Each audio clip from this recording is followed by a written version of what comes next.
दोस्तों ये कहानी एक ऐसे दिमाग से पैदल आदमी की है जिसकी किस्मत इतनी ज्यादा खराब है कि अगर दुनिया में कहीं भी कोई भी कांड होता है तो ये आदमी वहां पर सबसे पहले पहुंच जाता है, जिससे होता यह है कि लोग इसे ही दोषी मानकर इसकी ले लेते हैं। अब क्या ये आदमी हमेशा अपनी देता ही रहेगा या इसे भी कभी किसी की लेने का मौका मिलेगा? तो कहानी की शुरुआत एक पुलिस चीफ को दिखाते हुए होती है, जिससे कई सारे न्यूज रिपोर्टर्स एक सीरियल किलर के बारे में पूछ रहे थे जो सिर्फ औरतों का ही मर्डर करता था और निशानी के तौर पर उनकी कच्ची अपने पास रख लेता था। पुलिस चीफ कहता है कि चाहे कुछ भी हो जाए लेकिन मैं उस किलर को पकड़ कर रहूंगा। आगे हम मुन्ना जहरीला नाम के एक आदमी को देखते हैं जो कि दिमाग से बिल्कुल पैदल था और एक पार्टी में उल जलूल हरकतें कर रहा था। तभी वहां पर उसका बॉस आता है और उसे कुछ पुतलों को अंदर रखने को कहता है। इसी दौरान उसके पीछे एक खूबसूरत सी लड़की आकर बैठती है, जिसको देखकर बॉस कहता है कि ऐसी लड़कियां बहुत ही गिरी हुई होती हैं और किसी भी मर्द के सामने अपनी टांगे खोल लेती हैं। अब इससे पहले कि मुन्ना जहरीला उस हुस्न की परी को देखता तभी उसकी जगह पर एक बुढ़िया आकर बैठ जाती है। मुन्ना जहरीला को लगता है कि शायद यही है जो आज उसके लिए घोड़ी बनने वाली है, इसलिए वो सबसे पहले अपने आधे अधूरे बाल संवारता है, जिसके बाद वो उसके सामने चूतियों वाली हरकतें करना शुरू कर देता है। उधर वो बूढ़ी औरत भी मुन्ना जहरीला के इरादे समझ चुकी थी, इसलिए वो वहाँ से उठकर चुपचाप निकल लेती है। मुन्ना जहरीला को लगता है कि शायद वो औरत उसे इशारे दे रही है, इसलिए वो भी उसके पीछे जाने लगता है। आगे वो औरत एक टेंट में जाकर कुछ सामान लेने के लिए जैसे ही नीचे झुकती है तभी मौका देखकर मुन्ना जहरीला भी उस टेंट में चला जाता है और अपना हथियार निकालकर उसके पिछवाड़े के अंदर घुसा देता है। तभी वो बूढ़ी औरत कहती है, आगे मुन्ना जहरीला पार्किंग लॉट में पहुंचता है जहां पर उसके बॉस ने कुछ पुतलों को गाड़ी में रखने को कहा था। अब वो अपना काम कर ही रहा था कि तभी वहां पर वो बुढ़िया भी पहुंच जाती है। वहीं पर मुन्ना जहरीला गलती से उस गाड़ी में से एक चैनसो निकालता है और उसे चालू कर देता है। अब ये देखकर उस बुढ़िया की फटकर 464 हो जाती है और वो उसे कहती है कि भीसड़ी के अब क्या ये घुसाएगा मेरे पिछवाड़े में, जो बोलकर वो वहां से भाग जाती है और मुन्ना जहरीला की कंप्लेंट करने के लिए सीधा पुलिस स्टेशन पहुंच जाती है। वहीं वो पुलिस वाले भी उस बुढ़िया के बताए अनुसार मुन्ना जहरीला का एक स्केच तैयार कर लेते हैं। अब वो बुढ़िया जिस तरह से मुन्ना जहरीला के बारे में पुलिस वालों को बता रही थी, उससे पुलिस वालों को लगता है कि मुन्ना जहरीला ही वो खूंखार कातिल हो सकता है जो मासूम लड़कियों का बेरहमी से कत्ल कर रहा है। लेकिन अभी तक उनके पास उस कातिल को पकड़ने के लिए कोई ठोस सबूत नहीं था। उधर दूसरी तरफ हम मुन्ना जहरीला को उसकी सोसाइटी की एक मीटिंग में देखते हैं। वहीं सोसाइटी का हेड प्रेसिडेंट सभी के सामने कहता है कि मैं एक बहुत ही अच्छा आदमी हूँ और मेरे से अच्छा इस सोसाइटी की देखभाल कोई नहीं कर सकता, इसलिए प्लीज अब मुझे ही वोट देकर एक बार फिर से इस सोसाइटी का प्रेसिडेंट बनाना।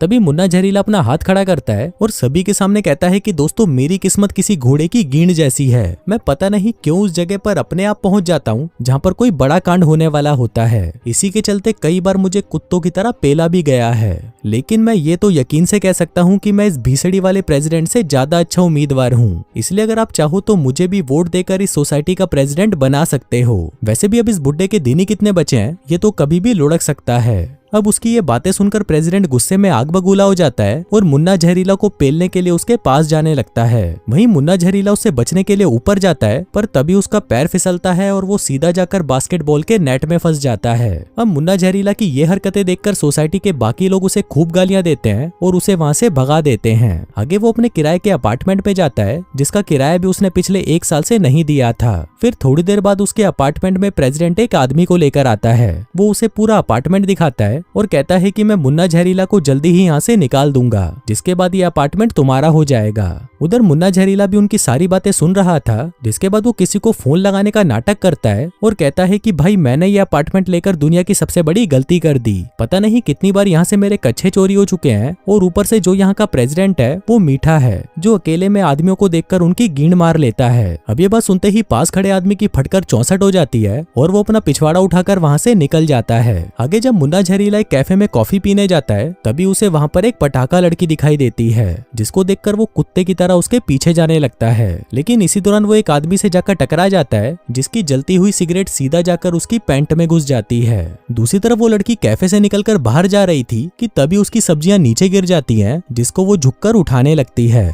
वहीं उसकी मोटी गींड देखकर मुन्ना जहरीला उसको निहारने लगता है, पर तभी वो जली हुई सिगरेट उसकी झांटों को जला देती है। मुन्ना जहरीला जल्दी से एक बियर उठाता है और उससे अपने जंगल में लगी आग को शांत करता है। आगे जब वो वहाँ से अपने घर जा रहा था तभी वहाँ पर एक दुकान वाली उसे पहचान लेती है कि ये साला वही भड़वा है जो कई बार उसकी दुकान से उधार ले जा चुका है। जिसके बाद वो अपने एक वर्कर को उसके पीछे जाने को कहती है। उधर मुन्ना जहरीला भी उसे पीछे आते हुए देख लेता है और वहाँ से भागने लगता है। वो उसे बचने के लिए एक बालकनी पर जाकर लटक जाता है, लेकिन तभी वहाँ पर एक लड़की कपड़े सुखाने आती है और उसकी तरफ अपना पिछवाड़ा करके कपड़े सुखाने में लग जाती है। अब ये मौका तो मैं भी नहीं छोड़ता तो अपना मुन्ना जहरीला कहाँ छोड़ने वाला था, और वो अच्छे से उसकी मोटी गींड को निहारने लगता है। आगे हम देखते हैं कि मुन्ना जहरीला एक नंबर का मुफ्तखोर आदमी था। वो कभी सामान पैसे देकर नहीं खरीदता था और उसके पास एक से बढ़कर एक तरीके थे चोरी करने के।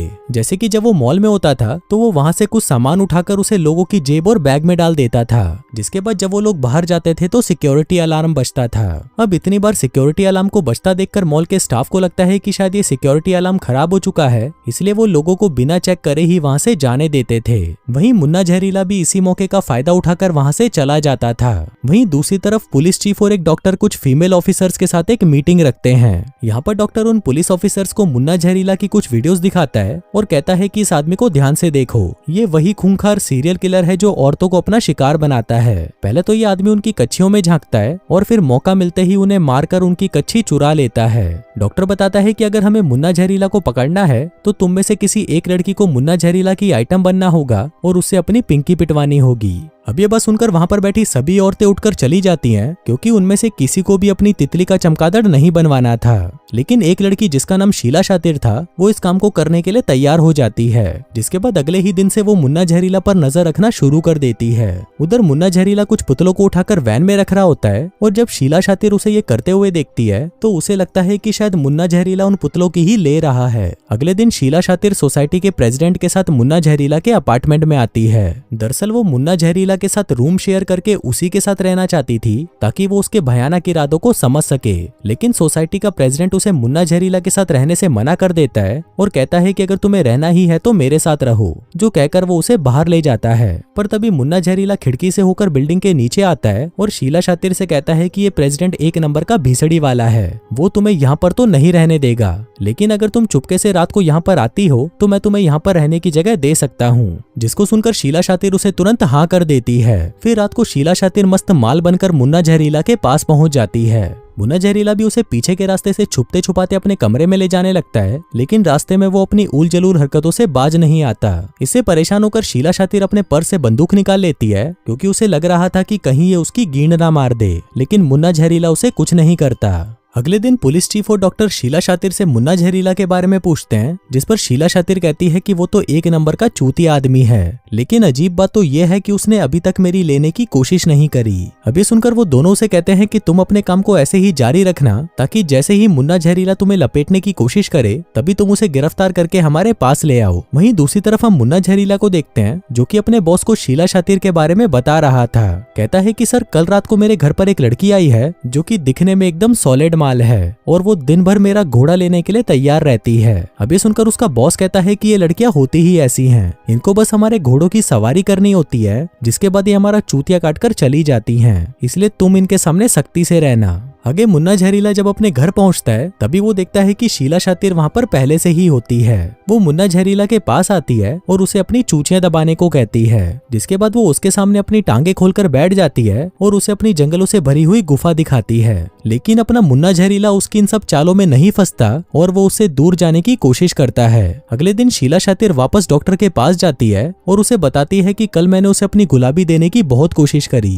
लेकिन उसने तो मुझे इग्नोर कर दिया और मुट्ठ मारकर सो गया। डॉक्टर ये बात सुनकर हैरान रह जाता है और उसे कहता है कि तुम बिल्कुल भी चिंता मत करो, उसके अंदर का जानवर बस जागने ही वाला है और तुम बस उसे रिझाने की कोशिश करती रहो। वहीं दूसरी तरफ हम मुन्ना जहरीला को देखते हैं, जो कि अपने एक दोस्त से चाइनीज सीख रहा था। दरअसल उसे एक अच्छी कंपनी में जॉब चाहिए था, इसलिए वो एक नई भाषा सीख रहा था। मुन्ना जहरीला का दोस्त उसे गुड लक के लिए एक मिट्टी की गुड़िया देता है, क्योंकि उसे पता था कि उसकी किस्मत के घोड़े लगे पड़े हैं, इसलिए उसे भी गुड लक की बहुत जरूरत है। आगे जब वो वापस अपने घर पर आता है तभी शीला शातिर उसे कहती है कि आज उसके अंकल यहाँ पर उससे मिलने आने वाले हैं। अभी सुनकर मुन्ना जहरीला पहले तो घबरा जाता है, लेकिन फिर वो उसे कहता है कि अगर तुम्हारे अंकल आने वाले हैं तो फिर तो हमें खाने के लिए कुछ अच्छा बनाना होगा, जो कहकर वो शीला शातिर को अपने साथ शॉपिंग कराने के लिए मॉल में ले जाता है। वो दोनों वहाँ पर मिलकर कुछ सामान चुराते हैं, जिसमें शीला शातिर को बहुत ही मजा आ रहा था क्योंकि उसने अपनी जिंदगी में पहली बार चोरी की थी। यहाँ पर मुन्ना जहरीला के साथ समय बिताकर शीला शातिर भी समझ जाती है कि मुन्ना जहरीला कोई सीरियल किलर नहीं है। वहीं शाम होते ही डॉक्टर भी अपनी माशूका को लेकर मुन्ना जहरीला के घर पर पहुंच जाता है। यहाँ पर डॉक्टर की माशूका की फटी पड़ी थी क्योंकि उसे पता था कि मुन्ना जहरीला सिर्फ औरतों की जान लेता है। फिर घर के अंदर जाकर डॉक्टर शीला शातिर को मुन्ना जहरीला को पकड़ने का प्लान बताने लगता है और तब तक डॉक्टर की माशूका को मूत लग गया था तो वो मूतने के लिए संडास ढूंढ रही थी। लेकिन तभी अचानक पता नहीं कहां से मुन्ना जहरीला हाथों में चाकू लेकर उसके ऊपर गिर जाता है, जिसको देखकर उसकी फटकर चौबारा हो जाती है और वो वहीं पर बेहोश हो जाती है। तभी वहां पर डॉक्टर भी पहुंच जाता है और वो मुन्ना जहरीला का चेकअप करने लगता है। वो उसके पूरे शरीर में तारे लगाकर उसकी जांच करने लगता है। उधर मुन्ना जहरीला को कुछ समझ नहीं आ रहा था कि शीला शातिर के अंकल को ये हो क्या गया है।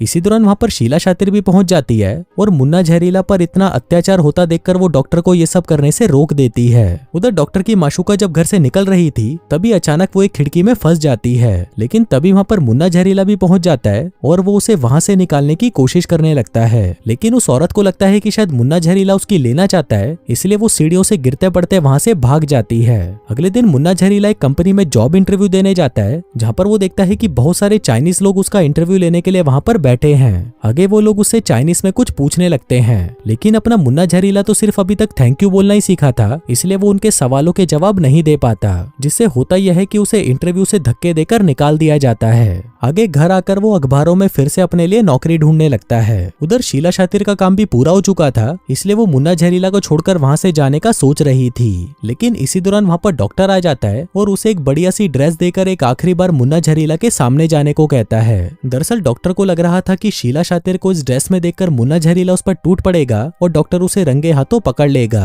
लेकिन वही मुन्ना जहरीला शीला शातिर को हाथ तक नहीं लगाता और उसकी खूब तारीफ करता है, जिससे शीला शातिर को भी पूरा विश्वास हो जाता है कि मुन्ना जहरीला बेगुनाह है, इसलिए वो उसे वहां से छोड़कर चली जाती है। आगे मुन्ना जहरीला देखता है कि शीला शातिर उसके लिए एक टेप रिकॉर्डर छोड़कर गई थी, जिसमें वो उससे कहती है कि वो उसे प्यार करने लगी है। अब ये सुनते ही मुन्ना जहरीला उसके पीछे भागने लगता है। वो बाहर उसे ढूंढने लगता है, लेकिन वो उसे कहीं पर भी नहीं मिलती। वहीं दूसरी तरफ पुलिस चीफ को खबर मिलती है कि शहर में एक और औरत का मर्डर हो गया। अब चीफ को लगता है कि ये काम मुन्ना जहरीला का ही है, इसलिए वो शीला शातिर की कोई भी बात सुने बिना मुन्ना जहरीला को पकड़ने का ऑर्डर दे देता है। वहीं मुन्ना जहरीला अपने घर पर पहुंचता है, जहां पर वो देखता है कि बहुत सारे पुलिस वालों और रिपोर्टर्स ने उसके घर को घेर रखा है। मुन्ना जहरीला को कुछ भी समझ नहीं आ रहा था कि आखिर यहाँ हो क्या रहा है, इसलिए वो वहाँ पर कुछ लोगों से पूछता है कि यहाँ पर चल क्या रहा है। तभी एक आदमी उसकी रूम की तरफ इशारा करता है और कहता है कि उस अपार्टमेंट में एक बहुत ही खूंखार सीरियल किलर है। मुन्ना जहरीला कहता है कि इस कमरे में तो मैं रहता हूँ। अब उसकी ये बात सुनते ही सभी उसे पहचान लेते हैं कि ये वही खूंखार सीरियल किलर है, जिसके बाद वो सभी उसे घेर लेते हैं और उसे पेलने के लिए उसके पीछे भागने लगते हैं। उधर मुन्ना जहरीला जैसे तैसे करके वहां से भाग जाता है और अपने चाइनीज दोस्त के घर पहुंच जाता है। वहीं शीला शातिर उस क्राइम सीन पर पहुंचकर वहां पर जांच पड़ताल करने लगती है। इसी दौरान उसे वहां पर वही मिट्टी का पुतला मिलता है जो कि मुन्ना जहरीला के दोस्त ने उसे दिया था, जिसका मतलब था कि सीरियल किलर मुन्ना जहरीला नहीं बल्कि उसका दोस्त है। वहीं मुन्ना जहरीला वहां पर अपने दोस्त को ढूंढ रहा था। इसी दौरान वहां पर उसका दोस्त आ जाता है जो कि बहुत ज्यादा थका हुआ था। वो अपने सामने मुन्ना जहरीला को देखकर थोड़ा घबरा जाता है। तभी मुन्ना जहरीला उसे कहता है कि भाई मैंने तो कुछ किया ही नहीं, फिर भी शहर के लोग मुझे सीरियल किलर क्यों समझ रहे हैं। अब ये सब कहते हुए वो उसके कपड़ों को देखता है जिस पर मिट्टी और कुछ खून के निशान थे,